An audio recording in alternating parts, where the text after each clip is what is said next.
আসসালামু আলাইকুম প্রিয় দর্শক, যারা চাকরি করেন তাদের বেতন বাড়ছে, এটুকু শুনলে সবাই খুশি হবেন, তাই তো? চাকরি করি, বেতন বাড়ছে, সংসারের এখন খরচ মেটাতে খুব সহজ হবে, উপার্জন বাড়বে, এটা তো একটা ইতিবাচক খবর, তাই না? কিন্তু তারপরে যদি আমরা এটাকে খণ্ড খণ্ড করে ভাগ করি, যেমন ধরেন বেতন বাড়ছে কেবল সরকারি চাকরিজীবীদের, মানে যারা সরকারি চাকরি করেন কেবল তাদের বেতন বাড়ছে, যারা বেসরকারি চাকরি করেন তাদের বেতন বাড়ছে না, তাদের বেতন তাদের জায়গায় আছে। বেতন বাড়ছে কেন? বেতন বাড়ছে এই কারণে যে বাজারে, বিশ্ববাজারে সব জিনিসপত্রের দাম বেড়ে গেছে, মূল্যস্ফীতি যেটাকে বলি আমরা। যে এই বাড়তি মূল্যের সঙ্গে জীবনযাপনকে একটা সামঞ্জস্যপূর্ণ অবস্থায় আনার জন্যই বেতন বাড়ছে। মানে যে জিনিসটার দাম আগে 10 টাকা ছিল সেটার দাম এখন 18 টাকা হয়ে গেছে, তো বাড়তি 8 টাকা আমি কোথায় পাবো? এই জন্য সরকার আমাকে বাড়তি 8 টাকা দেবে যদি আমি সরকারি কর্মচারী হই, নতুবা নয়। এখন প্রশ্নটা হচ্ছে যে বাজারে যে দাম বাড়ছে, এটা কি কেবল সরকারি কর্মচারী যারা তাদের জন্যই বাড়ছে, নাকি যারা বেসরকারি চাকরি বাকরি করে তাদের জন্য বাড়ছে? মানে বেসরকারি যারা চাকরি করে তাদের জন্য কি আলাদা একটা বাজার, আর সরকারি কর্মকর্তাদের জন্য কি আলাদা একটা বাজার? তা তো নয়। আচ্ছা ঠিক আছে, আমরা এই প্রসঙ্গে একটু পরে আসি। আগে আমরা বেতন বাড়ার হিসাবটা একটু দেখি। পে কমিশন রিপোর্ট দিয়েছে, এই রিপোর্টটা এই সরকার খুব আনন্দের সঙ্গে গ্রহণ করেছে, মানে অন্তর্বর্তীকালীন সরকার, এবং ডক্টর ইউনূস বলেছেন একটা অসাধারণ ভালো কাজ হয়েছে, উনি এটা বলছেন। আসলে আমরা একটা অসাধারণ ভালো কাজটা একটু দেখে নিই। কিভাবে বেতন বাড়ছে? সবার বেতন ডাবলেরও বেশি হয়ে গেছে, সবার, একদম নিম্ন থেকে মনে করেন পিয়ন, দারোয়ান, বাবুর্চি, মালি যারা ছিল তাদের থেকে শুরু করে সচিব পর্যন্ত যত লোক সরকারি চাকরি করেন সবার বেতন দ্বিগুণেরও বেশি হয়ে গেছে। যার সবচেয়ে কম বেড়েছে, মানে একদম শীর্ষস্থানীয় যারা আছেন তাদেরও বেতন বেড়েছে 105%। মানে ওটাকে হলো বেতনের এমনি 20টা গ্রেড আছে, গ্রেড 1, গ্রেড 2। গ্রেড 1 হলো সবচেয়ে বেশি বেতন, যেটা সচিবদের ছিল। সেই বেতনটা ছিল আগে 78,000 টাকা, সেটা বেড়ে এখন হয়েছে 1,60,000 টাকা। আর সর্বনিম্ন যে বেতনটা ছিল সেটা ছিল 8,250 টাকা, সেটা বেড়ে হয়েছে 20,000 টাকা। এই হলো বাড়ার ব্যাপারটা। এখন একটা কথা আপনাকে আমি বলি, আপনারা হয়তো ভাবছেন যে এই টাকা কি খুব বেশি হলো, না বেশি হলো না। যেমন ধরেন এই যে 20,000 টাকা হয়েছে না, এটা হলো বেসিক বেতন, এর সঙ্গে নানা ধরনের ভাতা টাতা আছে। যেমন ধরেন আমি একটু উদাহরণ দিয়ে বলি আপনাকে, যে 20তম গ্রেডের যিনি বেতন পাচ্ছেন 8,250 টাকা, যেটা এখন পাচ্ছেন, উনি কিন্তু আসলে 8,250 টাকা পান না, উনি বিভিন্ন ভাতা টাতা সব মিলিয়ে উনি ড্র করেন 17,000 টাকার মতো।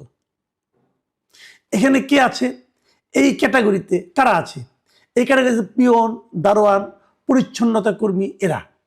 তার মানে এরা 20তম গ্রেডে বেতন পান, তারা আসলে প্রতি মাসে সমস্ত ভাতা টাতা মিলিয়ে, বাড়ি ভাড়া, অমুক তমুক সব মিলিয়ে তারা 17,000 টাকা ড্র করেন। তাদের জন্য এখন প্রস্তাব যেটা করা হয়েছে, মানে 20,000 টাকা যেটা বেসিক ধরা হয়েছে, ওটা যে দাঁড়াবে, ওই ভাতা টাতা সহ যোগ করলে দাঁড়াবে প্রায় 42,000 টাকার মতো। তার মানে যিনি সরকারি অফিসের পিয়ন হবেন, দারোয়ান হবেন, অথবা সরকারি অফিসের আপনার পরিচ্ছন্নতা কর্মী হবেন, যে ঝাড়ু টাড়ু দেয় যারা, তারা বেতন পাবেন 42,000 টাকা। আমি এই টাকার জন্য আপনাকে ঈর্ষা করতে বলছি না, ঠিক আছে, এই টাকা ছাড়া তো চলে না, এটা সত্য কথা, চলে না। কিন্তু প্রশ্নটা হলো, আপনি যে বেতনটা দিয়েছেন এটা ভালো, দিতে চাচ্ছেন এটা ভালো, কিন্তু এই বেতনটা আপনি দেবেন কোত্থেকে? সরকারি চাকরিজীবীদের বেতন কে দিবে? সরকার দেবে। সরকার কোত্থেকে দেবে? সরকারের আয়টা কি বলুন? সরকারের আয় হলো বিভিন্ন রকম কর, প্রত্যক্ষ কর, পরোক্ষ কর, মানে আপনি যে ইনকাম ট্যাক্স দেন, যে ইনকাম ট্যাক্স আপনি দিচ্ছেন, এটা হলো সরকারের আয়, আপনার কাছ থেকে পাচ্ছি। অথবা পরোক্ষ কর। পরোক্ষ কর কি হবে? আপনি দেখবেন যা কিছু আপনি কিনবেন তার উপরে কিন্তু 15% আপনাকে ভ্যাট দিতে হয়। এই যে আপনি যে 2 টাকা দেখে দেয়া সেলাই কিনেন না, এখানেও কিন্তু আপনি সরকারকে 30 পয়সা দিচ্ছেন। ওখান থেকে 2 টাকা থেকে 30 পয়সা গভর্নমেন্ট নিয়ে নিচ্ছে। তো এভাবে কিন্তু গভর্নমেন্টের ইনকাম হয়। তো এই ইনকাম যেটা হয় সরকারের সাকুল্যের, এটা বলে আমরা রাজস্ব আয়। আমরা যদি রাজস্ব আয়ের কথা বলি, তো সরকারের রাজস্ব আয় যা হচ্ছে সেখান থেকে তো আপনাকে এই বেতনটা দিতে হবে, এবং সেই বেতনটা যে আপনি দেবেন, দিতে গেলে আমরা যেটা করি, এখন আমাদের যে রাজস্ব আয়টা আছে, এখন আমরা যেভাবে চলি সেটা একটু বলি। ধরুন এখন আমাদের যে রাজস্ব আয় আছে, যে আমরা ইনকাম, সরকার যেটা ইনকাম করে, সেই ইনকাম থেকে 70% সরকার দিয়ে দেয় বিভিন্ন জনের বেতন এবং ভাতায়। 70%। ভাবুন, সরকারের যে রাজস্ব আয় আছে তার 70% দেয় বিভিন্ন বেতন এবং ভাতায়, আর 25% দেয় বিভিন্ন যে ঋণ করেছে না, বিভিন্ন জায়গাতে দেশ থেকে বিদেশ থেকে ঋণ করে বড় বড় কাজ করেছে, হ্যাঁ, ঋণের টাকা, বিশ্ব ব্যাংকের টাকা, এডিবির টাকা, যে ঋণ যেগুলি করেছে সেই ঋণের সুদ পরিশোধ করতে যায় আর 25%। তাহলে থাকলো কত? 5%। সেটা দিয়ে টুকটাক টুকটাক কিছু উন্নয়ন করে। এটা হলো রাজস্ব আয়ের কথা বলছি কিন্তু আমি। তো এখন যদি আপনি বেতন বাড়ান, যে বেতনটা বাড়ানোর কথা বলা হচ্ছে, সেই বেতনটা বাড়ালে আরো কত টাকা লাগবে? আরো নতুন করে আরো টাকা লাগবে 1,06,000 কোটি টাকা। এখন এই যে বাড়তি 1,06,000 কোটি টাকা লাগবে বছরে, এই টাকাটা সরকার কোত্থেকে আনবে? মানে এইগুলি কিন্তু এই অন্তর্বর্তীকালীন সরকারের কোনো চাপ না, এই চাপটা যে পড়বে নতুন যে সরকার আসবে 12 ডিসেম্বরে নির্বাচনের মাধ্যমে, সেই সরকারের উপর। সেই সরকার এই টাকাটা কোথা থেকে আনবে? তাহলে কি ট্যাক্স বাড়বে?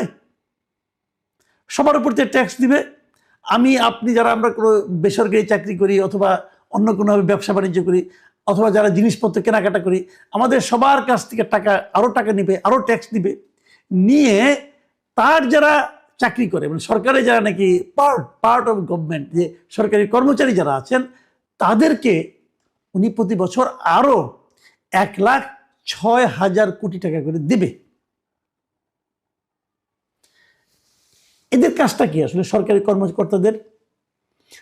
কর্মকর্তাদের কাজ হলো, কর্মচারী-কর্মকর্তাদের কাজ হলো জনগণের সেবা করা। খুব ভালো। আমরা যারা জনগণ আছি, আপনি আপনার কথা ভাবেন, আপনি যখন কোনো সরকারি অফিসে যান, সেবার জন্য যান, আপনি তো সেবার জন্যই যান, তাই না? যেমন আপনি থানায় গেলেন, থানা কিন্তু একটা সরকারি কর্মকর্তা, এই পুলিশের বেতন বাড়বে।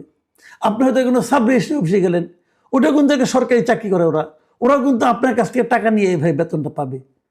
তো ওদের কাছে যখন আপনি যান, সেবা পান নাকি হয়রানি পান?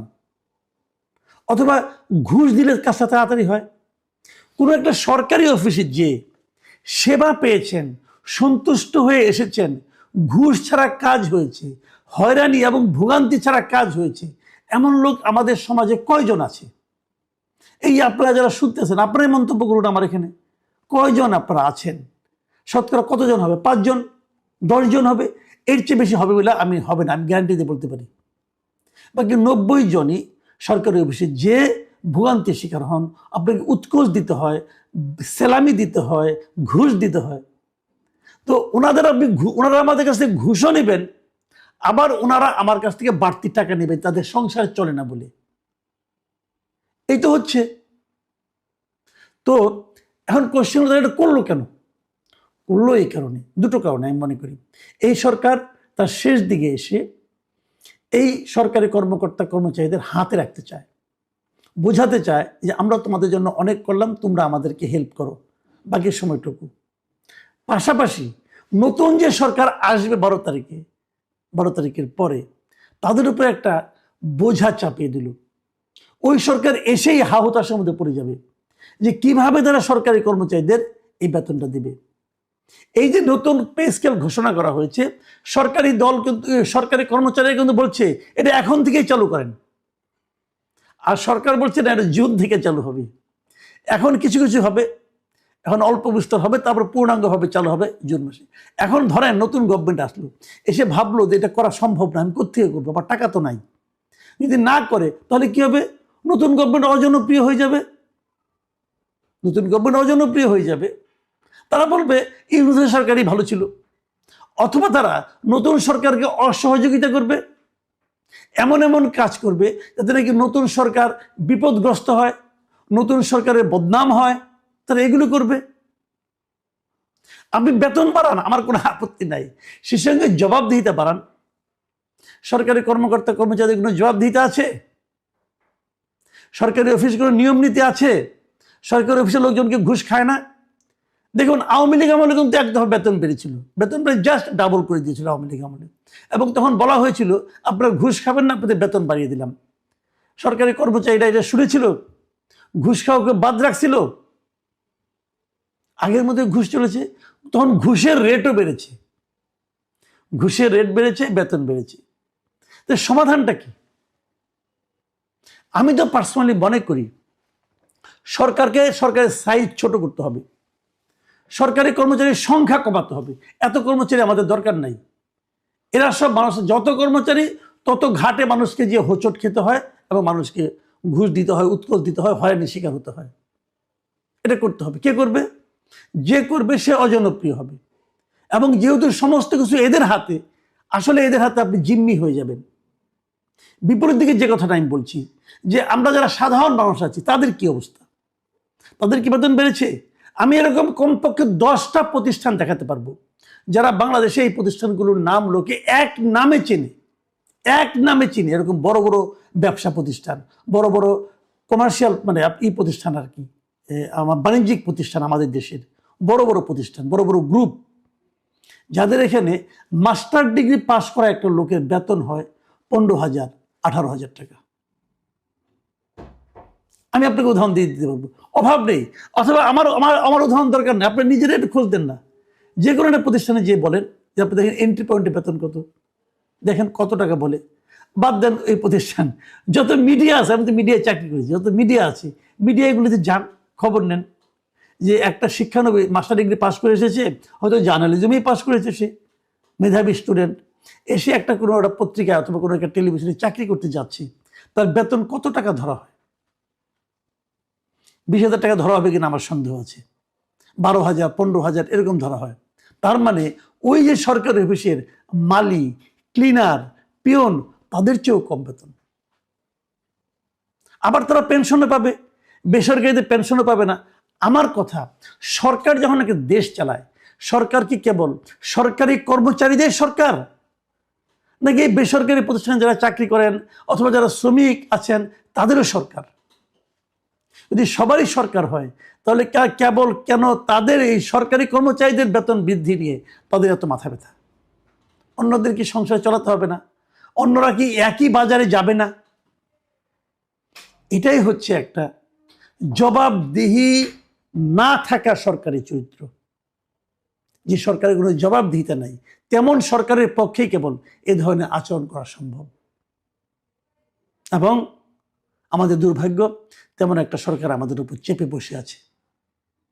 তারা এই কাজটাই করতেছে যেন আগামী সরকার বিপদে পড়ে যায়। এমন একটা আওলা লাগাই দিয়ে যাচ্ছে, এই গিট্টু খোলা বড় কঠিন কাজ হবে আগামী